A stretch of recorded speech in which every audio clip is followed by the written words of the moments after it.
আসসালামু আলাইকুম, সবাই কেমন আছেন? আশা করছি সবাই খুব ভালো আছেন। আজকে আমি ডাটা শাকের একটা ইউনিক রেসিপি শেয়ার করব। এটা বাটাবাটির ঝামেলা ছাড়া খুব মজার একটা ভর্তা হয়। মুখে যখন রুচি চলে যায় তখন এই চাপা শুটকি দিয়ে এই ডাটা শাকের এই রেসিপিটা করে দেখতে পারেন।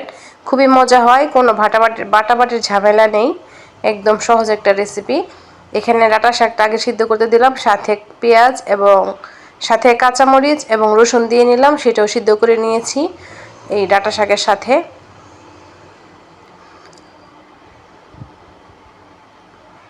দেখতে পাচ্ছেন সবকিছু মোটামুটি ভালোই সিদ্ধ হয়ে গিয়েছে। এবার কিছু পেঁয়াজ দিয়ে নিচ্ছি, পেঁয়াজটাও আমি ভালোভাবে এটার সাথে মিশিয়ে নিব। এবার এই পেঁয়াজটাও শাকের সাথে খুব সুন্দরভাবে মিশিয়ে নিব। শাকে যতটুকু পানি আছে ততটুকু পানিতেই পেঁয়াজটা খুব সুন্দরভাবে সিদ্ধ হয়ে যাবে এবং ভাজা কাটার সাহায্যে খুব সুন্দরভাবে আমি শাকটা ঘেটে ঘেটে একদম নির্মল করে নিব। আর এটা আমি আর পাটায় বা হাতে ডলবো না, আমি ভাজা কাটার সাহায্যে যা হয় তাই হবে। এটা খেতে ভীষণ মজা লাগে।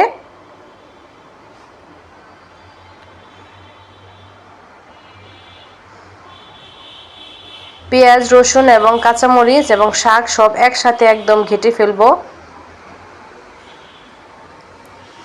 এবার এখানে আমি চাপা শুটকি দিয়ে নেব। চাপা শুটকিটা আমি আগে ভালোভাবে ধুয়ে নিয়েছি। এই নতুন পদ্ধতিতে চাপা শুটকি দিয়ে এই ডাঁটা শাকের ভর্তাটা একবার করে খেয়ে দেখবেন কতটা টেস্ট আসে। যে যাকে খাইয়েছি সেই বলেছে যে অসাধারণ একটা স্বাদ হয়, ভীষণ মজা হয়, মানে ঝামেলা ছাড়া, কষ্ট নেই, অথচ খুব সুন্দর একটা রেসিপি। এবার চাপা শুটকিটা আমি এই যতটুকু পানি আছে পানির সাথে আমি একদম সিদ্ধ করে নেব, মানে ঘেটে নেব শাকের সাথে। চাপাটা আগে হতে দেওয়া লাগবে, যে এখানে মাঝখানে রাখলে অটোমেটিক হয়ে যাবে, চাপা থেকে পানি ছেড়ে দিবে, চাপাটা একদম গলে যাবে। আর এখানে একটু স্বাদ মতো লবণও দিয়ে নিলাম।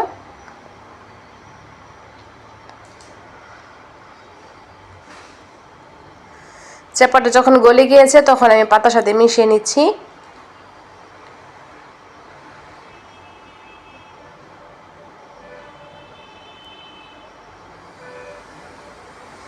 দেখতে পাচ্ছেন আমি ভাজা কাটার সাহায্যে খুব সুন্দরভাবে মিশিয়ে নিচ্ছি। সেম এই প্রসেসে একদম কষ্টবিহীন এই ভর্তাটা করে ফেলা যায়, এই হাতে 5 থেকে 10 মিনিট সময় থাকলেই।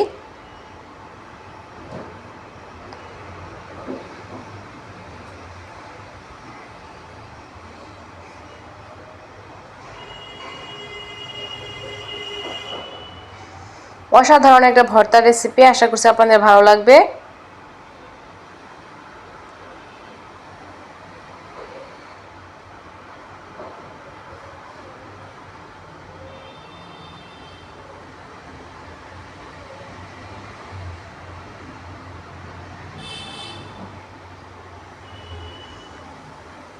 এভাবে আমি সুন্দরভাবে ঘেটে নিব, ভাজা কাটার সাহায্যে বারবার উল্টে পাল্টে একদম নির্মল করে নিব, মানে ভর্তা টাইপ করে নিব। এখানে আমার হাত দেওয়ার আর প্রয়োজন পড়বে না। দেখতে পাচ্ছেন আমার ভাজা কাটার সাহায্যেই কাঁচামরিচ, পেঁয়াজ এবং রসুন একদম মিশে যাচ্ছে শাকের সাথে। আর চাপার তো কোনো পাত্তাই নেই, চাপাটা একদম খুব সুন্দরভাবে মিশে গিয়েছে।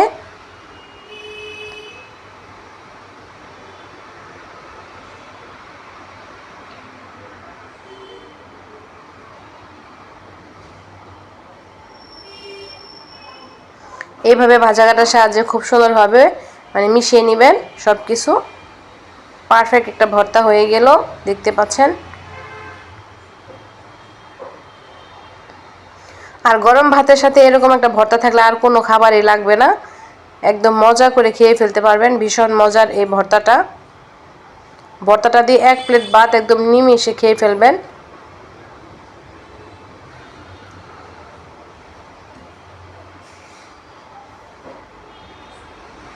এই তো হয়ে গেল ভীষণ মজার ভর্তা।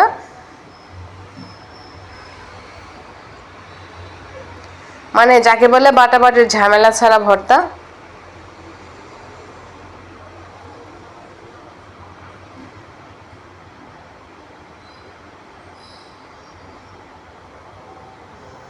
সবুজ সবুজ এই ভর্তাটা খেলে একবার গরম ভাতের সাথে আর কিছুই লাগবে না।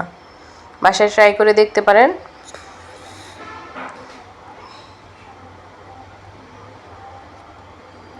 দেখতে পাচ্ছেন কতটা লোভনীয় ভর্তাটা হয়েছে।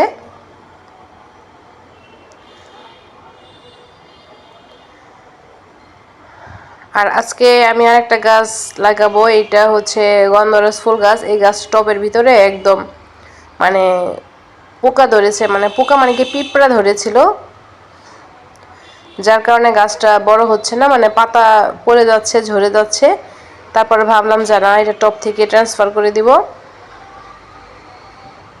এই জন্য এটা টব থেকে নামিয়ে ফেললাম। দেখতে পাচ্ছেন কত পিঁপড়া আসছিল।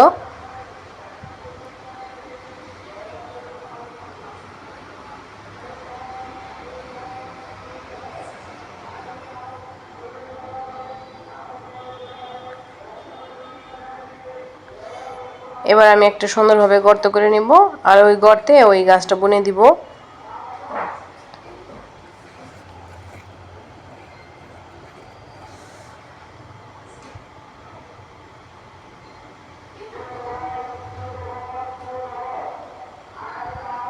এবার আমি কিছু ভার্মি কম্পোস্ট দিয়ে নিলাম।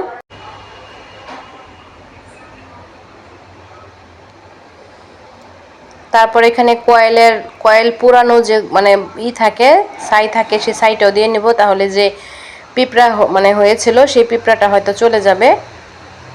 আর গাছটা দেখতে পাচ্ছেন একটা পাতাও নেই, তেমন কোনো পাতা নেই, মানে গাছের কোনো ভালো কোনো দিক নাই, এই জন্য গাছটা মাটিতে বুনে দিলাম। আমার মতো এরকম কয়েলের যে ছাই থাকে, এটা দিয়ে অনেক সময় এই কাজগুলো করা যায়, মানে পিঁপড়া রোধ করা যায়। ট্রাই করে দেখবেন, তার জন্য শেয়ার করলাম।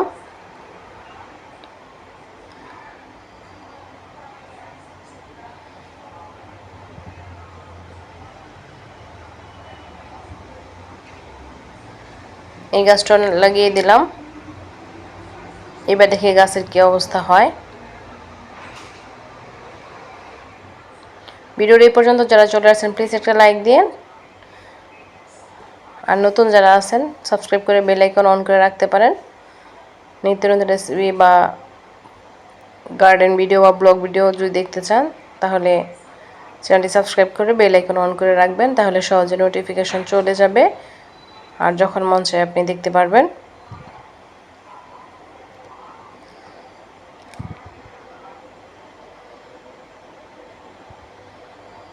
আর মাশাআল্লাহ করমজাগুলো বড় হচ্ছে, ভালোই অনেকগুলো করমজা আসছে। গত বছর কিনেছিলাম এই গাছটা, ফুল আসতেছে, আবার করমজাও আছে। আজ এই পর্যন্ত, সবাই ভালো থাকবেন, আমাদের জন্য দোয়া করবেন। আসসালামু আলাইকুম ওয়া রাহমাতুল্লাহি ওয়া বারাকাতুহু। আল্লাহ হাফেজ।